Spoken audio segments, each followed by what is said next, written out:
I've touched enlightenment, but I can't seem to live it. That's what one of Jung's patients told him in 1928, sitting in Jung's Zürich office after 15 years on the spiritual path. Meditation master, studied with gurus in India, profound awakening experiences, could quote every spiritual text, but completely trapped. The moment I'm back in normal life, he continued, I need everyone to know how conscious I am. I drop spiritual references into conversations. I judge people who are less awake. I've built my entire identity around being spiritually advanced, and it's suffocating me. Jung's response shattered everything this man believed about his spiritual journey. You haven't awakened. You've traded your ego for a spiritual ego. And a spiritual ego is more dangerous than an ordinary one because it uses consciousness to hide from consciousness. If you've been on the spiritual path, but find yourself performing spirituality, needing others to recognize your awareness, judging people as less awake, you're trapped in what I call the spiritual ego trap, and understanding why you cling to it reveals the only path to genuine freedom. The man sitting across from Jung had done everything right. 15 years of rigorous spiritual practice, daily meditation for hours, studied Vedanta, Buddhism, mystical Christianity, traveled to India and sat with recognized masters, experienced states most people never touch. He'd had genuine awakenings, moments where the separate self dissolved completely, where he experienced pure presence beyond thought, where he touched what spiritual traditions call enlightenment, liberation, union with the divine. These weren't fantasies. Jung recognized them as authentic experiences, but something was terribly wrong. When I'm in meditation, I experience profound peace. But the moment I step back into my life, I'm obsessed with making sure everyone knows I've experienced this peace. I mention my meditation practice constantly. I drop references to my time in India. I subtly correct people's spiritual misunderstandings to show I know more. He paused, visibly ashamed. I catch myself judging everyone as less evolved. My wife, my colleagues, even other spiritual seekers. I rank them in my mind. She's somewhat awake. He's completely unconscious. They're beginners, and I'm more advanced. Jung had seen this pattern before. In fact, he'd been documenting it for years in his most spiritually advanced patients, the ones who'd practiced longest, gone deepest, achieved the most, and were now trapped in something more insidious than ordinary ego. This is the spiritual ego trap, when awareness itself becomes the material for building a new identity, more defended and more dangerous than the one you supposedly transcended. Here's what actually happens. You have genuine spiritual experiences, real awakenings where the separate self dissolves, authentic moments of expanded presence. These experiences are valid, they're real, they're transformative. But then the ego, which didn't actually die, just temporarily dissolved, reconstructs itself using these experiences as its new building blocks. The ordinary ego said, I am successful, intelligent, attractive. This new version says, I am conscious, awakened, evolved. Same structure, different content, same prison, spiritual wallpaper. Jung told this patient something that would change his entire understanding. This version is more dangerous than an ordinary one because it uses awareness to hide from awareness. The ordinary ego knows it's defending itself. The spiritual version thinks it has transcended defense. That's why it's nearly impenetrable. Modern psychology confirms Jung's observation.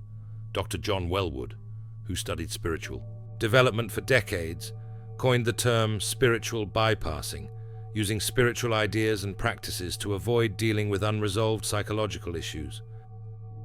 But what Jung identified goes deeper. The trap doesn't just bypass psychological work.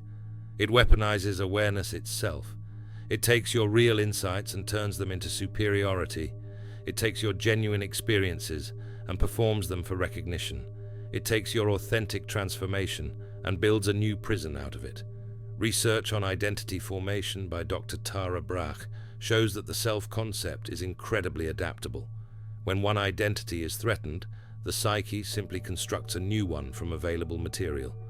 For spiritual seekers, the available material is awareness, awakening, enlightenment. Studies on spiritual communities reveal a common pattern.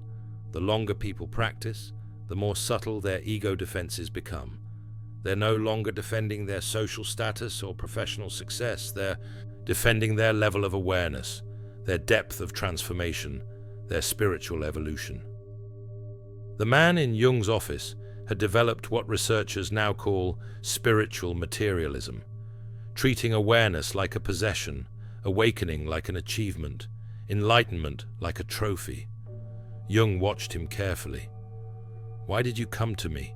What made you finally recognize this pattern?" The man's answer was striking. "Last week, I was at a spiritual gathering. Someone asked me about my practice. I started talking about my experiences in India, my meditation depth, my insights, and I saw myself from outside, like watching a stranger. I looked ridiculous, desperate, like a child bragging about toys." He took a shaky breath. "I was using spirituality to be special, which is the opposite of spiritual. The whole thing collapsed in that moment. I saw that my entire spiritual journey was just ego in disguise, and I didn't know what to do." Jung recognized this moment. He called it the blessed disillusionment, when you finally see through your own spiritual performance. Not from someone else pointing it out, but from your own awareness turning its attention on itself. This disillusionment is where genuine transformation becomes possible, not through more practice, not through deeper experiences, but through recognizing the structure that's been using practice and experience to maintain itself. Spirituality becomes genuine when you stop being the spiritual one. Awakening becomes real when you stop needing to be the awakened one. Presence matures when it stops performing itself. If you find yourself performing spirituality or needing to be seen as conscious, comment, "I have a spiritual ego," because understanding how this trap operates reveals the three ways it manifests in daily life, and why most spiritual seekers never escape it. Jung spent months working with this patient, and in that process identified three distinct ways the trap manifests. Each one feels like spiritual progress. Each one is actually spiritual imprisonment. The first thing Jung noticed was how the patient spoke about other people. In one session, the man mentioned his wife. "She's wonderful, but she's very identified with her thoughts. She doesn't understand that thoughts aren't real. She's still caught in the mind." Jung interrupted. "And you're not caught in the mind?" "Well, I've transcended that. I see thoughts as just phenomena arising in awareness." "So you're more conscious than your wife?" The man hesitated, suddenly aware of what he was revealing.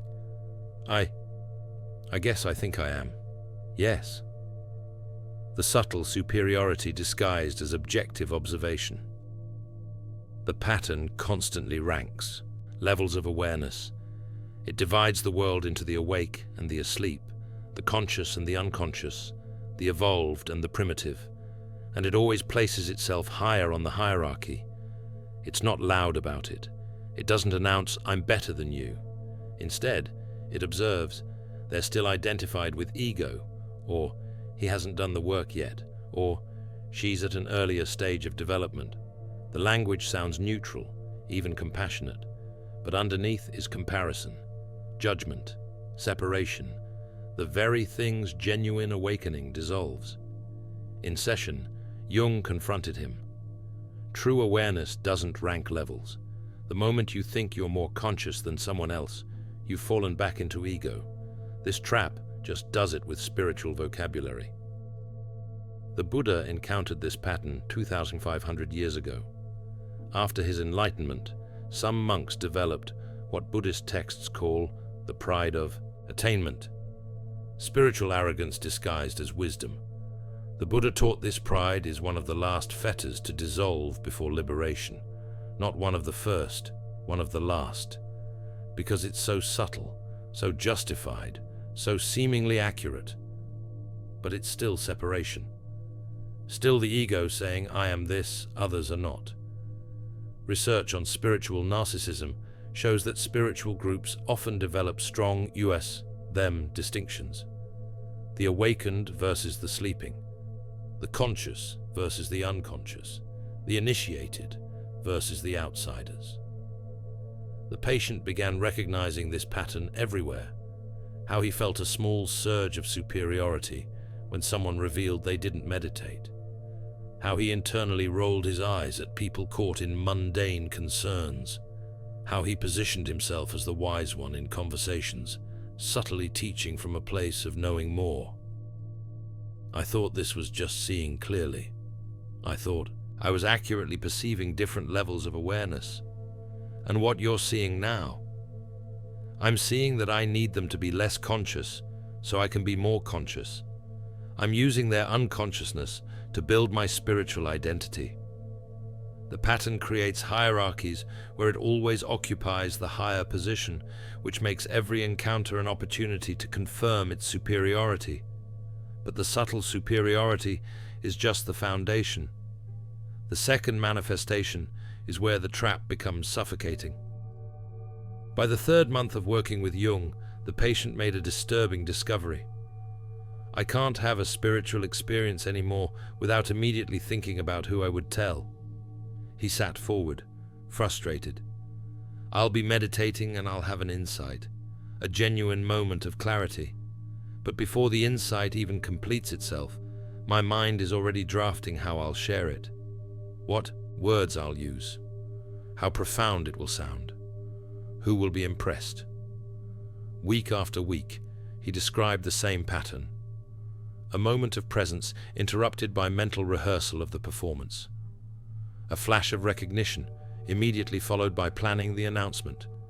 An experience of stillness contaminated by anticipation of the audience.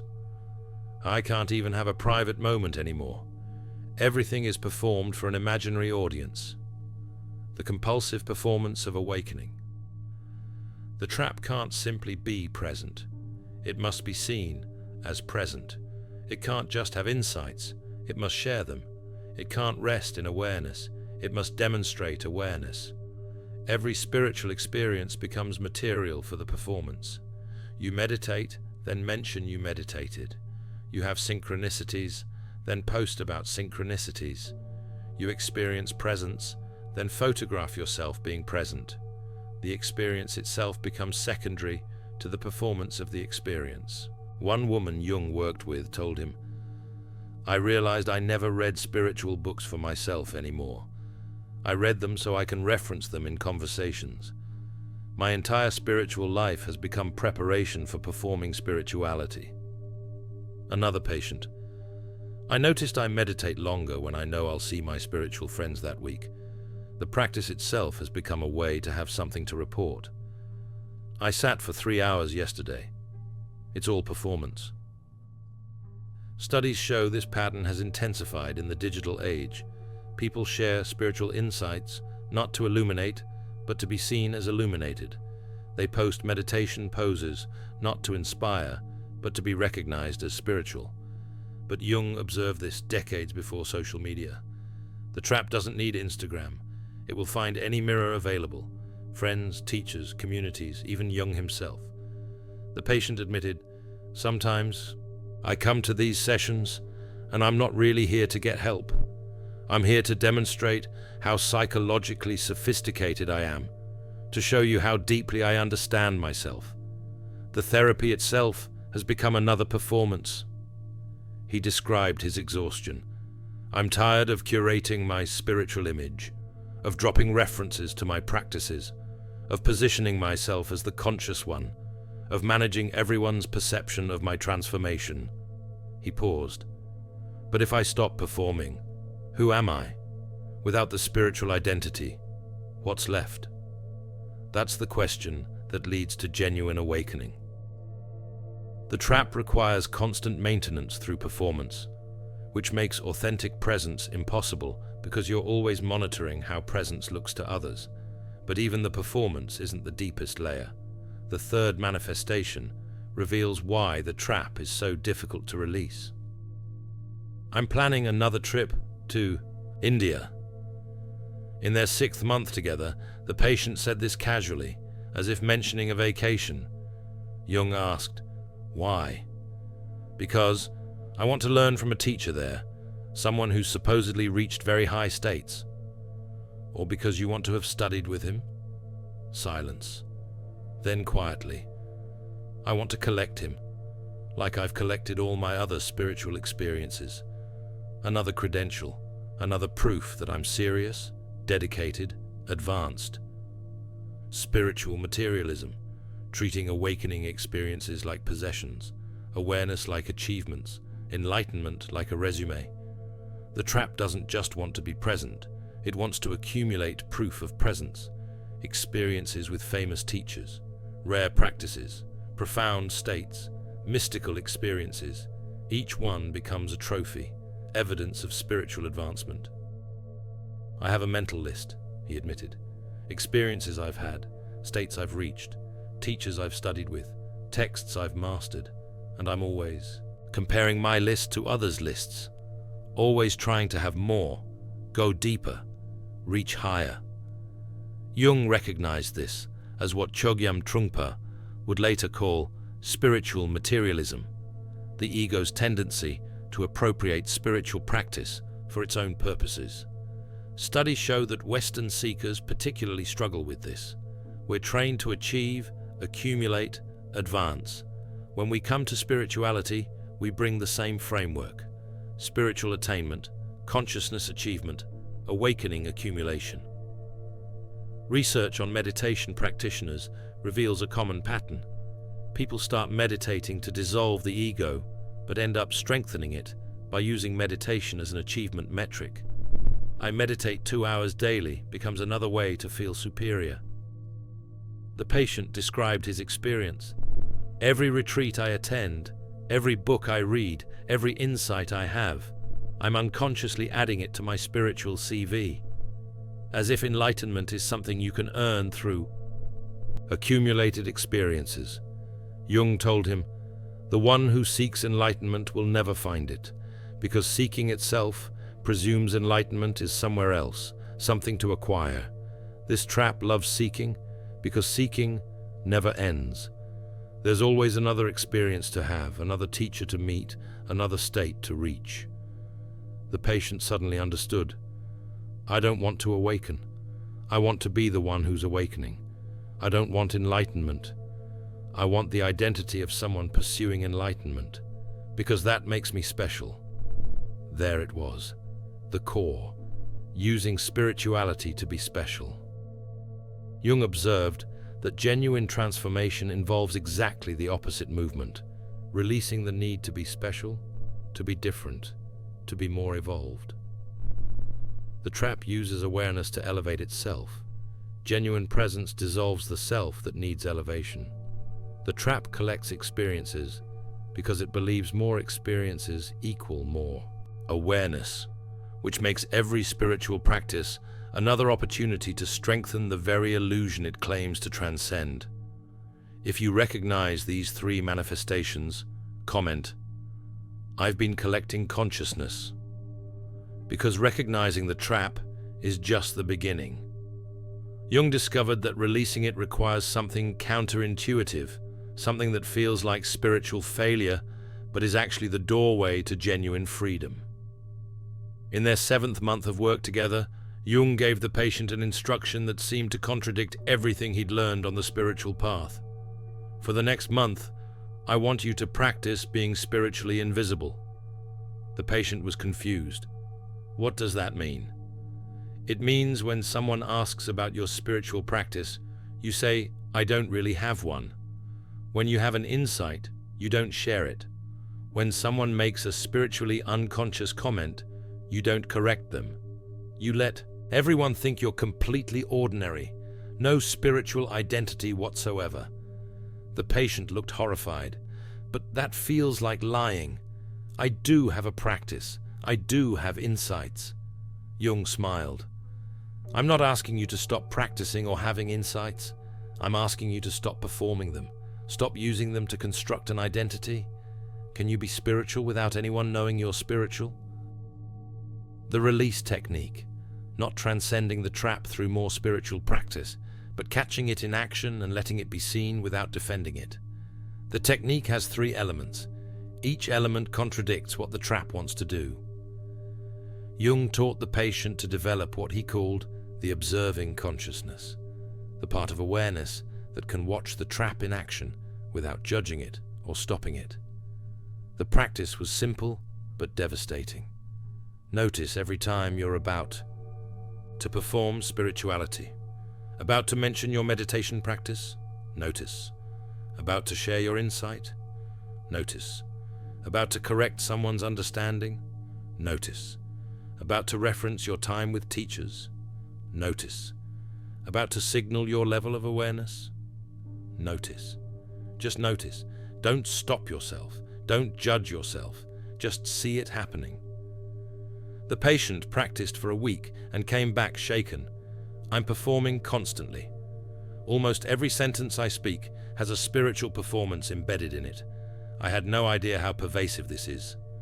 Week 2. I can't unhear it now. Every time I speak, I hear the trap beneath my words. It's like seeing through a magic trick once you know how it works. The whole illusion collapses.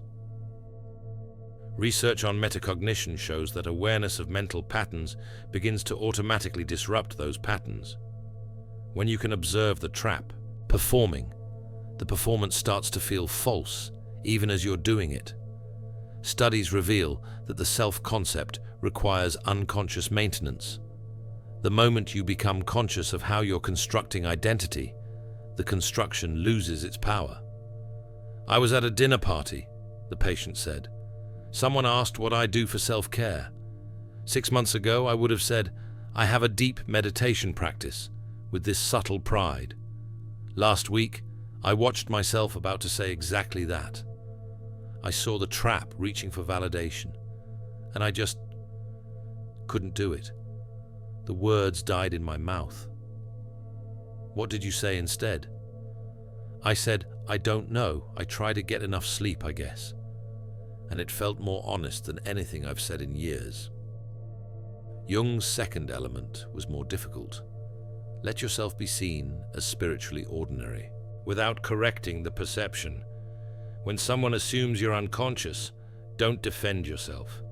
When someone treats you as a beginner, don't reveal your experience. When someone explains basics to you, don't mention you already know. Let them think you're nobody special. The patient found this excruciating. My colleague was talking about meditation like he discovered it. He's done maybe 3 sessions total. He's explaining breathing techniques to me like I'm a child. And I've been meditating for 15 years. Everything in me wanted to say, actually, I studied with masters in India. But you didn't. No, I let him explain. I thanked him for the advice. And I felt humiliated, like I was betraying my entire spiritual journey by not defending it. In session, Jung told him, that humiliation is the trap dying. It can't survive being seen as ordinary. That's why this practice is so powerful. It removes the fuel it needs to exist. The patient practiced this for weeks, letting people assume he was spiritually unconscious, not correcting misperceptions about his level of development, allowing himself to be treated as an ordinary person with no special awareness. It's death. It feels like everything I've worked for is being erased, like my spiritual identity is dissolving, and there's nothing underneath. Good. Keep going. Research on ego-death experiences shows that the dissolution of identity, while terrifying, creates space for more authentic self-experience to emerge. When the constructed self collapses, what remains is more real than what was lost. Studies on humility in spiritual development reveal that genuine spiritual maturity correlates with decreased need for external validation of spiritual status. The less You need others to recognize your awareness, the more present you actually are. By month 3 of this practice, something shifted. I was letting someone explain mindfulness to me, badly I might add, and suddenly I didn't feel humiliated anymore. I felt amused, tender, like watching a child explain something they just learned. There was no need to prove I knew more. The whole game just stopped mattering. Over the next weeks, the patient began experimenting with what Jung called spiritual anonymity, presence that doesn't announce itself. He stopped mentioning his practice, stopped sharing insights, stopped positioning himself as evolved, just showed up to his life as a regular person. Something strange happened, he reported after a few weeks. When I stopped performing spirituality, I started actually experiencing it again. The insights became private again. The awareness became intimate again, like reclaiming something that had been on public display. He described going to a spiritual gathering. Everyone was performing, sharing their peak experiences, comparing practices, signaling levels of awareness, and I just sat there, said nothing about my journey, listened, asked questions like a beginner, and I felt more awake in that silence than I had in years of performing awakening. Jung observed that genuine spiritual maturity looks like nothing special from the outside. It's presence that doesn't need recognition, evolution that doesn't require acknowledgement, freedom that doesn't perform itself. Jung clarified, you can know things without needing to be the one who knows. You can have insights without needing to be the insightful one. The question isn't what you know, it's whether you need to be known for knowing it. The patient began practicing complete ordinariness, not performing humility, not performing ordinariness. Actually being ordinary. Stop having opinions about awareness. Stop positioning yourself as spiritually knowledgeable. Stop being the spiritual one in any context. Just be a person, an ordinary person, doing ordinary things. Why this technique works? The trap can't survive being seen clearly and not defended.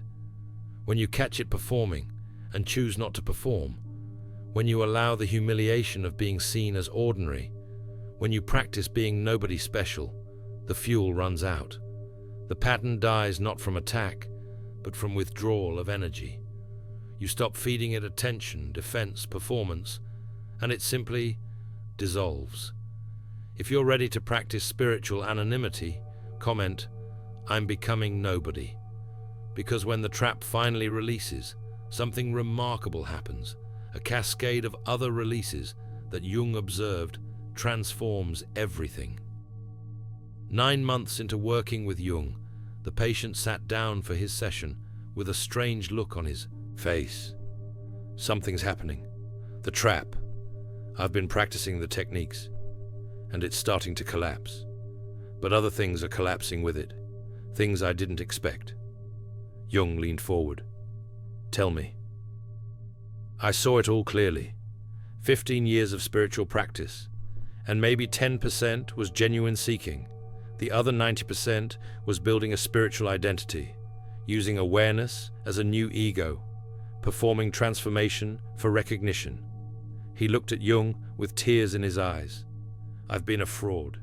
Not because my experiences weren't real, they were, but because I used those real experiences to build a fake identity. I turned enlightenment into a resume. Jung recognized this moment, the sacred humiliation when you finally see through your own spiritual performance with such clarity that shame and liberation arrive simultaneously. The embarrassment is crushing. I keep remembering conversations where I positioned myself as spiritually advanced. Times I judged others as less conscious. All the subtle ways I used spirituality to feel superior. I want to apologize to everyone I've ever met. This humiliation is necessary. The trap can't survive being seen this clearly. The shame you're feeling is its death throes. Research on transformative change shows that genuine transformation often involves a period of intense embarrassment about previous patterns. The shame isn't failure, it's the recognition that creates change. Weeks passed, things began shifting. I stopped caring about my meditation time. I used to track it, optimize it, feel proud of it. Now I sit when I want to, for as long as feels right, and I don't track anything.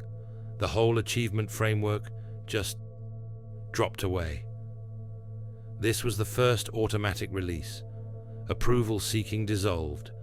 Without the trap needing validation, the hunger for approval simply disappeared. He no longer needed people to be impressed by his practice. He no longer needed recognition for his level of awareness. The entire approval-seeking structure collapsed because it had been built on the trap. More releases happened.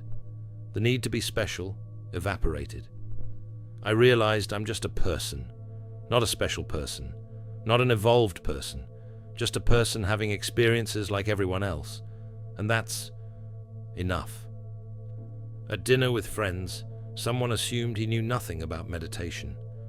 Old him would have corrected them, mentioned his years of practice, his time in India, his depth of experience.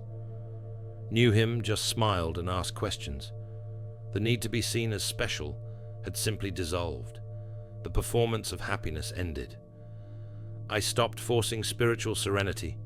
When I'm frustrated, I'm frustrated. When I'm sad, I'm sad. I'm not performing enlightened acceptance anymore. I'm just being human. His wife noticed immediately. "You're more present," she told him. "Not because you're trying to demonstrate presence, because you're actually here." The need for certainty released. I used to have strong opinions about awareness, awakening, spiritual truth. Now I don't know anything for certain, and it's not uncomfortable, it's liberating. Mystery is more interesting than answers. Blame transformed into responsibility. I saw how I'd blame my wife for not understanding my spiritual journey, but I was using spirituality to avoid intimacy. The trap kept me superior and separate. Without it, I can actually connect with her. Spiritual bypassing became impossible. I can't use enlightenment to avoid my feelings anymore. I can't meditate my way out of grief or transcend my anxiety. I have to feel everything. Be human. That's the real spiritual work. Isolation transformed into connection. The trap kept me separate, more conscious, more evolved, unable to relate to unconscious people. Without it, I can connect with anyone. The barista, my neighbor, my accountant. Everyone's just living, struggling, growing. We're not different. Jung documented all of this carefully. He'd observed this cascade effect in other patients, but never this clearly. The trap, he realized, wasn't just one attachment. It was the master attachment that held all the others in place. Release it, and the other attachments naturally dissolve. The patient described his experience. It's like the trap was the load-bearing wall. When it came down, the whole structure of seeking, performing, achieving, comparing, all of it collapsed. Not through effort, just automatically. The transformation, before release, needed recognition for awareness, judged others as less awake, performed spirituality constantly, collected experiences and teachers, used awakening to feel special, avoided genuine human emotions, kept superior and separate after release, practiced in private anonymity, saw everyone as equally valid, lived spiritually without announcing it, stopped accumulating credentials, comfortable being ordinary, fully embodied in human experience, connected authentically with everyone. Jung noted something profound. You haven't become less spiritual. You've become less identified with being spiritual, and that's made you more genuinely present than 15 years of trying to be present ever did. The patient smiled. I spent 15 years trying to awaken. The moment I stopped trying to be the awakened one, awakening was already here. It wasn't something to achieve. It was something to stop preventing. Releasing the trap creates a cascade where all other spiritual attachments naturally dissolve, because they were all serving the need to be seen as spiritually special. If you've experienced this cascade of releases, comment, "The whole structure collapsed." Because the aftermath of this release requires learning to live in a completely new way, conscious but invisible, awakened but ordinary, free but fully human. A year after their first session, the patient sat with Jung for what would be their final meeting. "How are you?" Jung asked. The patient thought for a long moment. "I'm ordinary, and it's the most extraordinary thing I've ever experienced." Jung smiled. "Tell me what that means." The integration. "I still meditate, but not to become enlightened, not to reach higher states, not to have something to report. I meditate because sitting quietly feels right. That's it. No spiritual achievement, no level to reach, just sitting."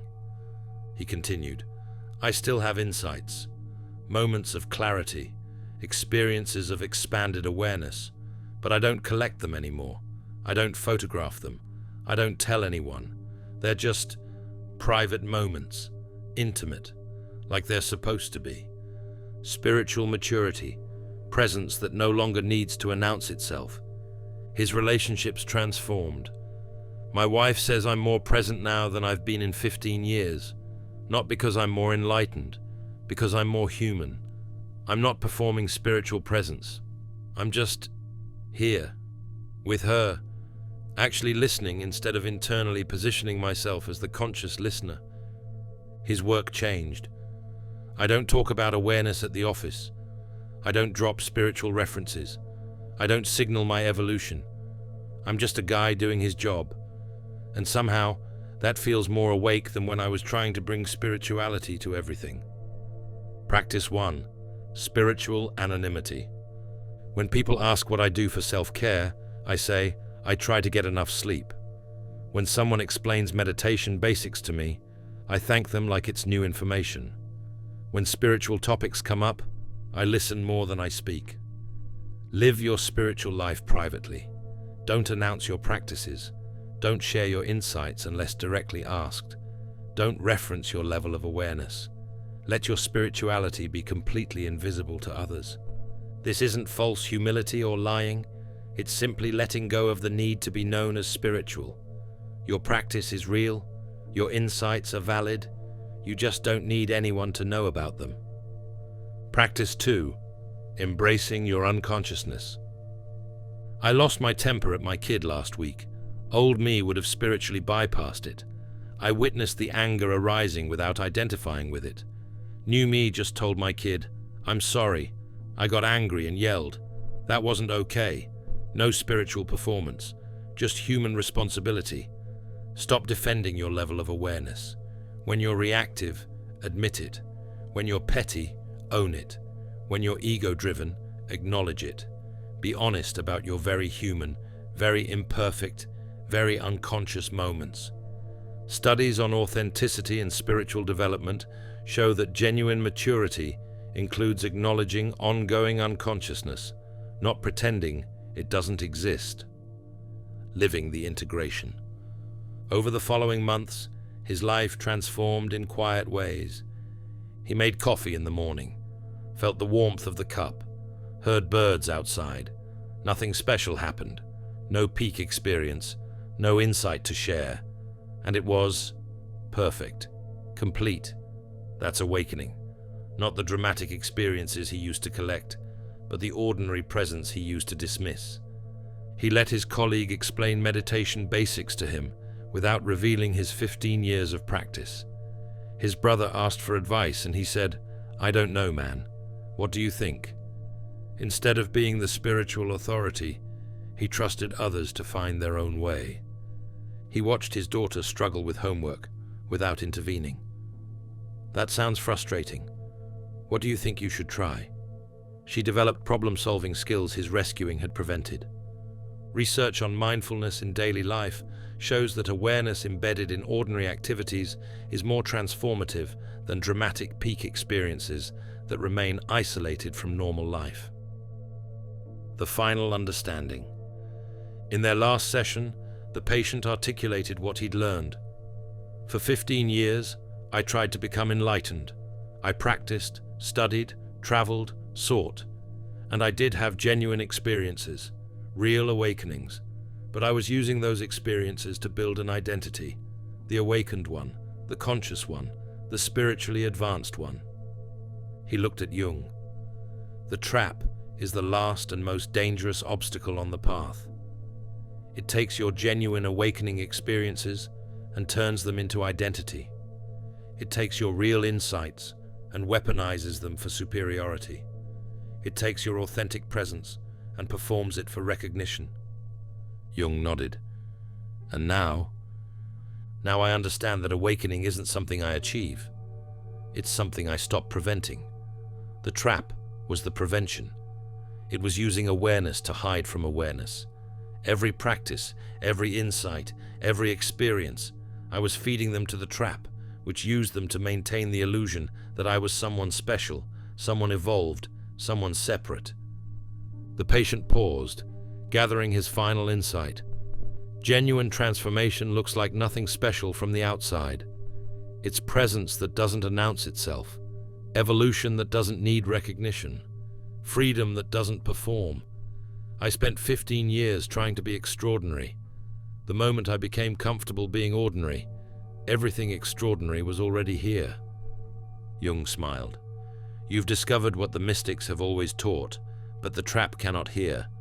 You are already what you're seeking, not because you've achieved it, but because you've stopped preventing it. The trap was the only thing standing between you and genuine freedom. The paradox. The patient stood to leave. At the door, he turned back. There's something ironic about all this. What's that? Now that I've released the trap, now that I'm not performing anymore, now that I'm just ordinary, I'm actually more helpful to people. My wife says I'm more present. My colleagues say I'm more grounded. Even strangers seem to relax around me. He smiled. I'm not trying to be spiritual anymore. And somehow that makes me more genuinely spiritual than all my trying ever did. Jung stood and shook his hand.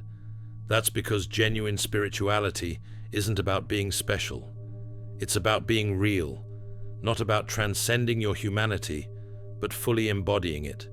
Not about becoming somebody extraordinary, but discovering you were always nobody special, and that nobody is everything. The invitation. If you've recognized yourself in this pattern, if you've been on the spiritual path but find yourself performing spirituality, needing recognition for your awareness, judging others as less awake, you're not broken, you're not failing. You're experiencing what every genuine seeker eventually faces, the spiritual ego trap. The release isn't about trying harder, practicing more, or achieving deeper states. It's about seeing clearly what you've been doing, catching the trap in action, allowing the humiliation of recognizing your performance, and practicing being nobody special. You don't need more spiritual experiences. You don't need more teachers, more practices, more insights. You need to release the one who's collecting those experiences, seeking those teachers, performing those practices, accumulating those insights. The trap uses your genuine seeking against you.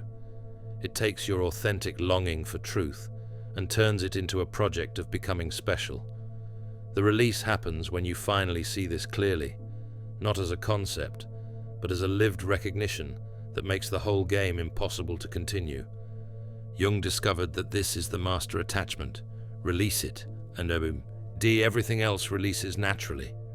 Approval seeking, the need to be special, performance of happiness, need for certainty, blame, spiritual bypassing, isolation, all of them were serving the trap. When it dissolves, they dissolve with it. What remains is simpler than you imagined, more ordinary than you hoped, more free than you dreamed. You're not the awakened one, you're not the conscious one, you're not the evolved one, you're just here, present, ordinary, human. And that's not the consolation prize after failing to achieve enlightenment. That's enlightenment itself, presence that no longer needs to be anything special. The first thing awakened people release is the attachment to being awakened. And in that release, they discover they were never not awakened. The seeking was the only thing blocking what was always already present. Subscribe and hit the hype button to join others releasing the trap and discovering the freedom of being nobody special. Thanks for watching. See you in the next dimension.